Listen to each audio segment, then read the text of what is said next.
Oh, hello everyone. This is Ravi here. Welcome to my channel Ravi Chandra UPSC CSI. देखिए कुछ भी video start करने से पहले I just want to request everyone please subscribe the channel share the channel if I am making efforts I just want something back from you as well because I am giving you something that is very important in a very crispy manner. In 10 minutes you are getting a lot of important information, so please subscribe the channel, like the content if you feel that it's important for you, and please share with your friends as well because it's very very important for me to get a good amount of subscriber at least from your side. Please subscribe the channel. देखिए start करते हैं video को. Explain page के 30 मई 2022 की अगर हम बात करें उसमें एनडीए गवर्नमेंट और खासकर स्पेसिफिकली मोदी गवर्नमेंट और कि हम 8 साल के जो पूरे होने के ऊपर एक आर्टिकल दिया हुआ था उसको हमने एक पार्ट कवर कर रहा था जिसमें हमने इकॉनमी की बात करी थी, इंडिया गवर्नमेंट का सोशल सेक्टर की बात करी थी और कुछ हमने उनके पॉलिटिकल डेवलपमेंट्स के ऊपर बात करी थी कि लाइक एजुकेशन वगैरह में क्या चीज़ें हैं जिसके मैंने एनसीईआरटी की नेशनल करिकुलम फ्रेमवर्क जो है कस्तूरी रंगन कमेटी का जो प्रोग्राम मतलब वो नेशनल करिकुलम फ्रेमवर्क बनाई गई उसके ऊपर बात कर रहे थे और कुछ इकॉनमी के ऊपर चैलेंजेस वगैरह की बात कर रहे थे जिसमें मैंने बोला था कि हम सेकेंड पार्ट में कवर करेंगे रेस्ट ऑफ द थिंग्स को. तो देखिए सेकेंड स्टार्ट करेंगे हम आज.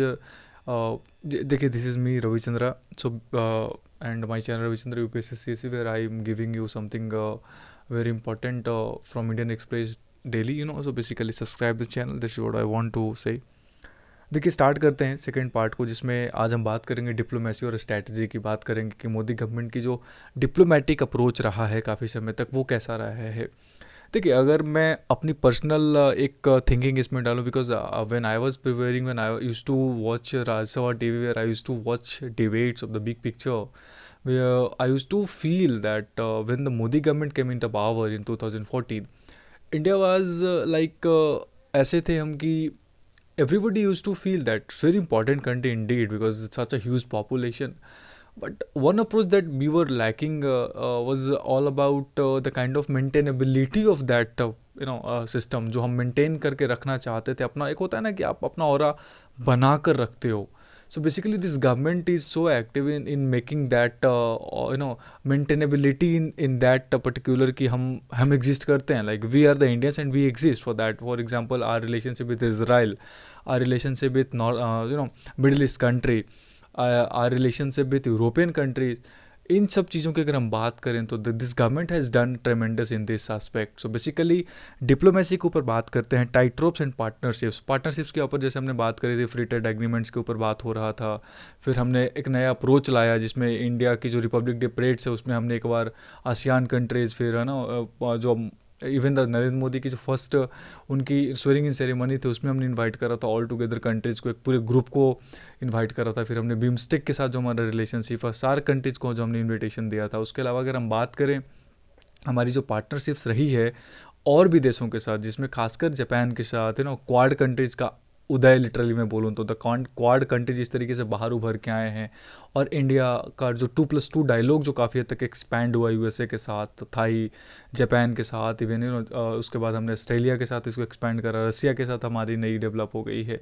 सो 2+2 का जो डायलॉग था वो बहुत हद तक हेल्पफुल साबित हुआ. अब फिर भारत का जो लुकिस्ट पॉलिसी को हमने एक्टिस्ट पॉलिसी करा, जो हमारा सदर अपने जो नॉर्थ ईस्ट से रिलेटेड जितने भी उधर कंट्रीज जैसे म्यांमार, बांग्लादेश, उधर फिर हम और भी कैम्बोडिया, इंडो चाइना रीजन की अगर हम बात करें तो उधर हमारा काफ़ी ज़्यादा स्ट्रॉन्ग फोकस रहा है. तो बेसिकली ये उसी चीज़ पर फोकस करता है कि हमने जो आर्टिकल, एक तो इसमें चैलेंजेस क्या बात करेगी कि आर्टिकल 377 को हटाने के बाद बेसिकली जब हमारे लिए बहुत डिफ़िकल्ट हो गया था दुनिया को ब्रीफ कर पाना और दुनिया का सपोर्ट गैदर कर पाना, because Kashmir is a very sensitive topic for the world as well, जहाँ पे इसको बहुत ही इंटरनेशनलाइज किया जाता है जो कि सही नहीं है. It's a part of the India.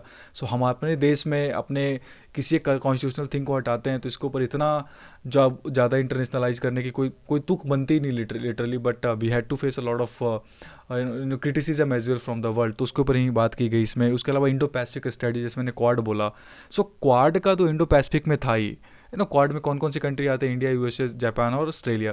उसके अलावा जो एक हमारा इंडो पैसिफिक स्ट्रैटेजी में फ्रांस का आना, यूनाइटेड किंगडम का आना, जापान का एक्टिव हो जाना, फिर भारत और ऑस्ट्रेलिया के बीच में जो काफ़ी तक डील्स बढ़े। अभी ऑकस एक और चीज़ डेवलप हुई जिसमें ऑस्ट्रेलिया, यूनाइटेड किंगडम और यूएसए का इंडो पैसिफिक में घुसना, ये बहुत इंपॉर्टेंट था, जिसमें भारत का बहुत बड़ा रोल हुआ। बिकॉज मुझे याद है किसी लास्ट टाइम यूएसए के बहुत बड़े किसी leader, even I am forgetting the name of the president who said this, that without India it's not possible to have a good command in Indo-Pacific region, because India is the one that rules there in the Indo-Pacific region। एक इसके ऊपर बात की गई थी।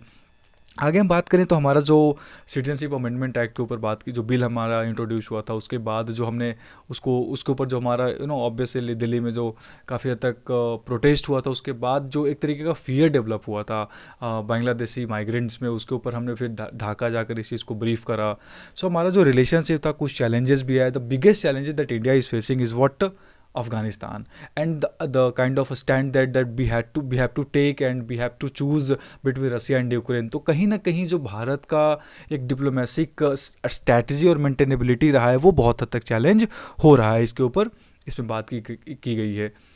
इसके अगर अलावा हम बात करें जो पॉलिटिकल इंडिया के अंदर में जो बीजेपी की पर्टिकुलर पॉलिटिकल डेवलपमेंट की बात करूँ, तो उसमें बहुत हद तक इसमें लिखा हुआ है प्रॉपर तरीके से, कॉम्युनल सेंटीमेंट और जो कॉम्युनल एक तरीके का थिंग बन गया है भारत में, एक साइड लाइन बन गई है, वो कहीं ना कहीं सोशल फैब्रिक को डिस्टर्ब कर सकती है, ऐसा इसमें कहा गया है। उसके अगर हम बात करें जो मुद्दे this particular government is actually जो ये उठाते हैं, लाइक जिसमें बहुत हद तक एक इनका जो पॉलिटिकल आइडियोलॉजी रहा है वो निकल कर सामने आता है, जिसमें राम जन्मभूमि की केस थी। उसके अलावा फिर अभी कृष्णा जो अभी मथुरा वाला अभी आपका केस सुनने को मिलेगा, जो ज्ञानवापी मस्जिद का जो केस चल रहा है वाराणसी का। So this are the cases that are somewhere creating a kind of system जहाँ पे माइनॉरिटीज़ ऐसा फियरफुल फील करते हैं, ऐसा इसमें कहा गया है। I don't agree with the statement, because I don't feel though that the minorities are not safe in India, because the biggest minorities that are there in India are all utmost in very safe custody। उनको कुछ ज़रूरत नहीं है ऐसा fear होने की, because the thing internationalise politics तो करते ही रहते हैं इन सब चीज़ों पे। इसके अलावा अगर हम बात करें पीछे आते हैं, देखते हैं फिर हम आपको वैक्सीन्स के ऊपर बात की गई है, हेल्थ के ऊपर। आपको ही पता है जो प्रधानमंत्री जन आरोग्य योजना है, जिसमें हम 50 लाख परिवारों को, मतलब बेनिफिशियरीज़ को 5 लाख तक का जो इंश्योरेंस, 50 करोड़ एक्चुअली, जो हमारा 5 लाख तक का हेल्थ इंश्योरेंस है, उसके ऊपर हम बात की गई। तो 2018 में लॉन्च किया गया था। एंड उसके अलावा इसमें बात की गई है कि किस तरीके से जो वैक्सीन का डेवलपमेंट हुआ है, कोविशील्ड का, सीरम इंस्टीट्यूट ऑफ इंडिया का, एंड जो ग्लोबल रोल भारत ने इख्तियार किया इस पैंडेमिक के बीच में, वो बहुत काबिल तारीफ़ रही है।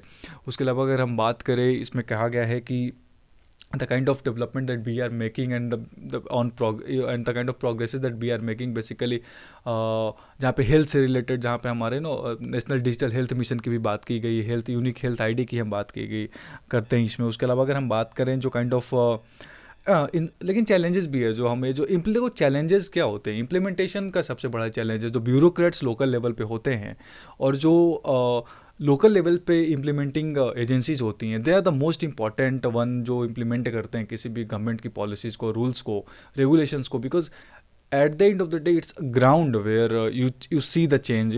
आकाश में चेंजेस दिखते नहीं है, बिकॉज आकाश तो हमेशा नीला ही दिखेगा आपको, but it's a ground where you feel that कभी हवाएं तेज चल रही, कभी नहीं चल रही। So it's a ground where you feel the kind of changes. So implementation को लेकर काफ़ी बड़ा चैलेंज इसमें बात की गई है। उसके अलावा अगर हम बात करें इंफ्रास्ट्रक्चर की डेवलपमेंट की बात की गई है। देखो this particular article forgot to mention Gati Shakti scheme. I love this scheme because here we are progressing a lot of infrastructure scheme, and apart from that Bharatmala Sagarmala Pariyojana, it's very very huge success for the country as well. And apart from that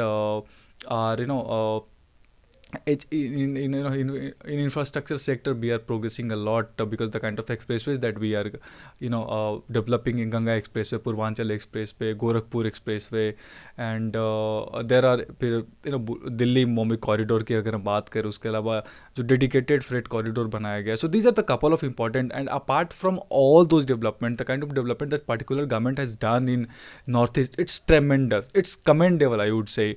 In northeast states, I have never seen the kind of development that this government has done in the last 8 years basically. So this article forgot to mention about that, the kind of development, the kind of railways development there in the region, and wetlands development as well. So couple of developments that are taking place in the country under the Modi government is commendable actually, I would say. And apart from that, this particular article talks about left-wing extremism that is declining in the country. I would say this is actually right. आपने भी सुना होगा in couple of years जहाँ पे आपने left wing extremism को काफ़ी तक कमते देखा होगा, जो अपना वो रेड डिस्ट्रिक्ट्स होते थे, जिसमें काफ़ी इसमें कहा गया है कि बेसिकली जो लाइक 85% तक का रिडक्शन हुआ है डेट्स में, जो इन सबसे डेथ्स होता था 2010 और 2021 के बीच में 85% का रिडक्शन हुआ है। उसके अलावा अगर हम बात करें, जो वायलेंस था वो 77% डिक्रीमेंट हुआ है 2009 से 2021 के बीच में। और जो हमारे टोटल डिस्ट्रिक्ट्स थे, जो काफ़ी पहले 96 हुआ करते थे 2010 में, उसको घटाकर 41 लाया गया। Even I still remember recently Bihar के 6 या 7 डिस्ट्रिक्ट्स को नक्सल फ्री घोषित किया गया है। तो बेसिकली ये जो उड़ीसा, आंध्र प्रदेश, छत्तीसगढ़ और से उड़ता हुआ जो ये ना झारखंड का जो क्षेत्र है, ये जो पहले नक्सलिज्म के लिए बहुत फेमस था, इसमें काफ़ी हद तक गढ़चिरौली का जो क्षेत्र आपको याद होगा, काफ़ी हद तक कुछ समय पहले वो न्यूज़ में भी था, उस पर काफ़ी वर्कआउट किया गया दिस पर्टिकुलर गवर्नमेंट के द्वारा, है ना। उसके अलावा अगर हम बात करें टेरर जो हमारा चाइना से आ रहा है, टेरर जो हमारा पाकिस्तान से आ रहा है, जो स्टैंड ऑफ हमारा चाइना के साथ हो रहा है, जो चाइना के साथ हम पाकिस्तान के साथ जो हम फेस करते हैं, उसमें भी काफ़ी हद तक कमी आई है। सो बेसिकली देखो आसपास के कंट्रीज तो अपने हिसाब से काम करते रहेंगे। What we have to do, we have to ready for every single kind of development that they try to maintain and they try to develop in our region. So basically उस पर focus करने की बात की गई है। उसके अलावा creation of chief of defence staff, दो हमारे first chief of defence staff general Bipin Rawat हमारे बीच नहीं रहे, पर उसके अलावा भी अगर हम बात करें तो उनके जाने के बाद भी उस पोस्ट के लिए हम कमेंट, एक बहुत इंपॉर्टेंट पोस्ट डेवलपमेंट करना, उससे जो फिर थिएटराइजेशन ऑफ कमांड की बात की गई है, मिलिट्री कमांड्स की बात की गई है, उसके ऊपर this government is making a lot of efforts. So overall in the last 8 years this government has done tremendous in couple of areas, but also there are challenges like कुछ ऐसे challenges हैं जिसके ऊपर वर्कआउट करने का काफ़ी ज़्यादा need है हमें। उसमें एक बहुत इंपॉर्टेंट हमारा आता है जो आसपास के कंट्रीज़ हैं, like if you remember it's Bangladesh, it's Sri Lanka, it's Maldives, it's Nepal, it's Bhutan. ये जो देश हैं जो चाइना के ग्रोइंग इन्फ्लुएंस में आ रहे हैं, चाइना की वो जो पॉलिसी उसके अंदर में आ रहे हैं ना, हमें डेट पॉलिसी जो है, डेट ट्रैप पॉलिसी, वहाँ पर कहीं ना कहीं फेलियर हो रही है गवर्नमेंट के। अभी आप देख लो श्रीलंका में कितनी अनस्टेबिलिटी आ गई है, मालदीव कुछ समय पहले तक कितना अनस्टेबल हो गया था, नेपाल कितनी हमने उनके साथ कॉन्फ्लिक्ट हमारी जनरेट हो गई है। So this is all about the government failure, जहाँ पे इनको वर्कआउट करने का काफ़ी ज़्यादा ज़रूरत है। उसके अलावा हमारा overall this government has done good in this in the last 8 years. This what actually this article is trying to convey to us. Okay, so ये मैंने 2 पार्ट में कवर करा, जो मुझे अपने हिसाब से भी सही लगा, चीज़ें वो मैंने आपको बताई है। So this was all about the 30th मई के जो इंडियन एक्सप्रेस का एक्सप्लेन पेज था, उसके बारे में मैंने आपको बता दिया है। So please subscribe the channel and please share the channel, and if you love the content please like it and please give me your support and subscribe my BPSC farewell Telegram channel, जहाँ पे आपको current updates मिल जाएंगे और BPSC से related तो बहुत सारी information आपको मिलेंगी। मैंने वहाँ पे बहुत सारे एमसीक्यूज़ कराए हैं, 1000 एमसीक्यूज़ तो मैंने वहाँ पे पर्सनली खुद टाइप करके कराए हैं, जो बहुत ही इंपॉर्टेंट क्वेश्चन है, जिसमें ISFR की reports, budget, economic survey, minerals और बहुत सारी इंपॉर्टेंट बीपीएससी से रिलेटेड इन्फॉर्मेशन वहाँ पे मैंने क्वेश्चंस के फॉर्म में कराई है। So please subscribe the channel BPSC farewell and please subscribe my YouTube channel. Thanks a lot.